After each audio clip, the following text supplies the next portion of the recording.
Hi guys, and thank you for joining me again at Mugenjuku on the Move. Today I would like to talk to you about how to look after your obi.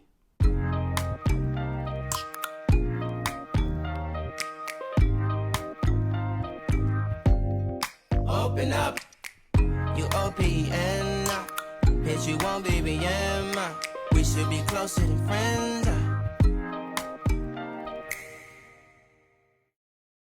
In today's video, I'd like to talk to you very briefly about how to look after your obi. First things first, do you wash them or can you wash them?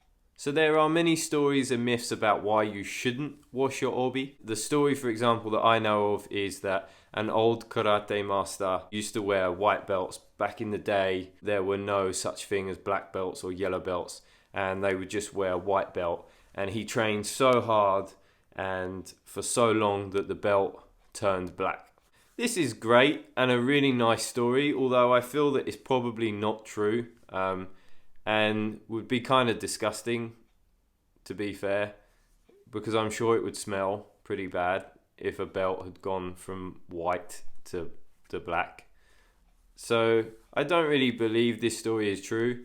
I think it's kind of more a myth. I think it's just a very poetic and a really nice way to explain the idea of the belt system, or going from a white belt to a black belt, and the idea of when you finally reach Shodan and you get your first dan and you get your black belt, that you've gone through a lot of hard work and effort to finally get to kind of the first level, or the kind of the entrance into the dojo. When I was on the Kenshisei course, we all wore a white belt. You wear your white belt all the way through the course until you do your black belt or your Shodan test. And if you pass, you then can wear a black belt. So we don't actually wear a brown belt, it's just white to black. And with the amount of training that we were doing, I actually went through at least 2 belts. The first belt was disgusting and turned yellow, and it smelt really bad. And I think I tried washing it, but it didn't work. So luckily, the dogi that I bought, the kits that I bought from Tozando, it was a set. So with every jacket and pants that you buy, you get a belt. So I had a couple of spare belts, which was great, and I used a second one. Again, that kind of draws me back to that old story of, you know, the guy wore the belt until it turned black.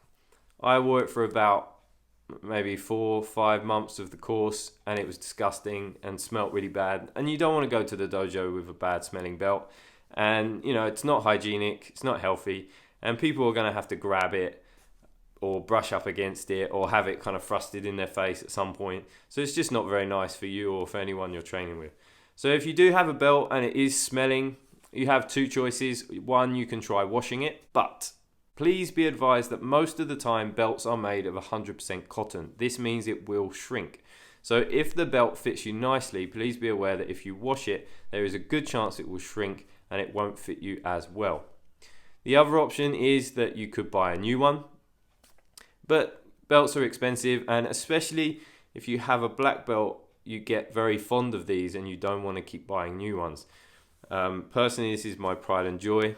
I worked very hard to get this, so it means a lot to me, so I wouldn't want to replace it. However, it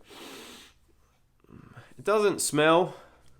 I mean, it doesn't smell of roses, but it doesn't stink. So if you can't wash your belt, how do you prevent it from stinking?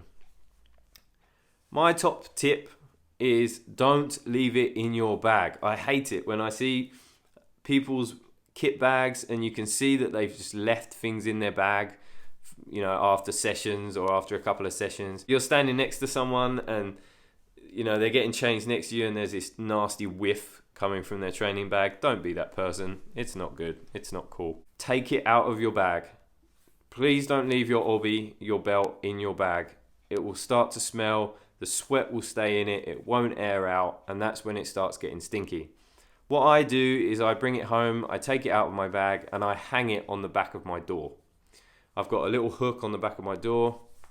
This hangs over the top, dunk, and the air gets to it, it airs out and dries off. You may see some people in your dojo fold up their obi like this in a knot and then put it in their bag. Personally, I don't feel there's anything wrong with this. Paya Sensei does it like this.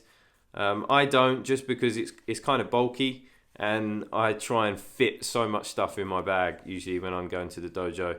So I'll show you the way I do it. I roll it up like this, because this way it's nice and flat and it just kind of slots in, and I can kind of fit it in around other things in my bag. So this is how I've always put my belt away. Also, it protects the edges from getting scruffed and scraped. I know that is a look.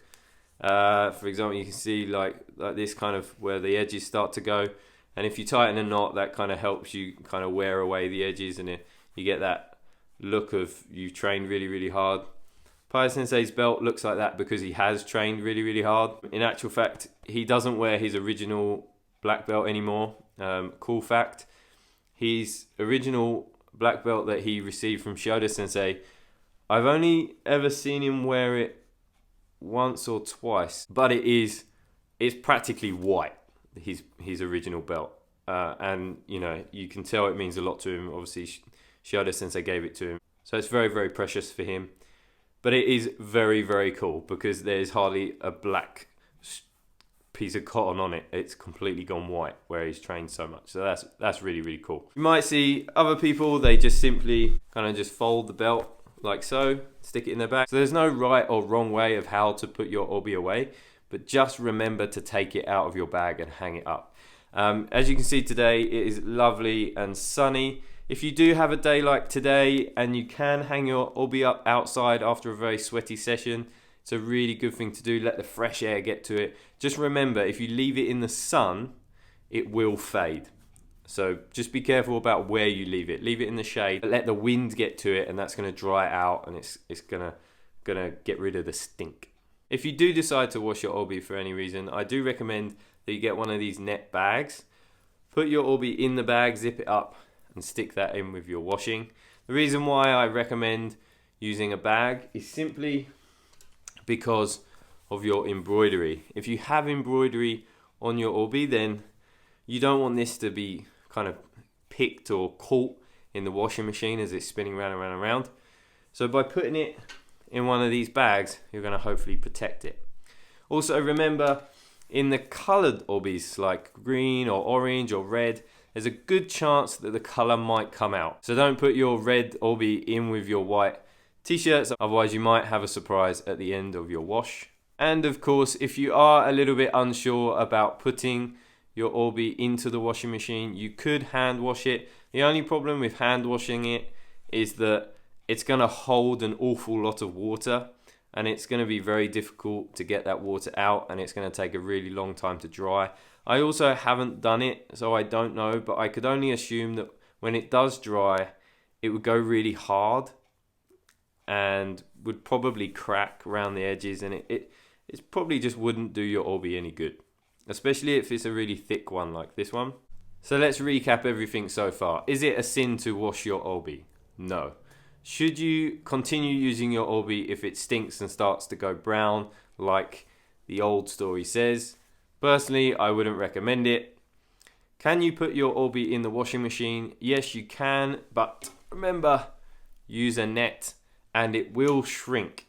So remember, if it's just the perfect fit, I wouldn't recommend it.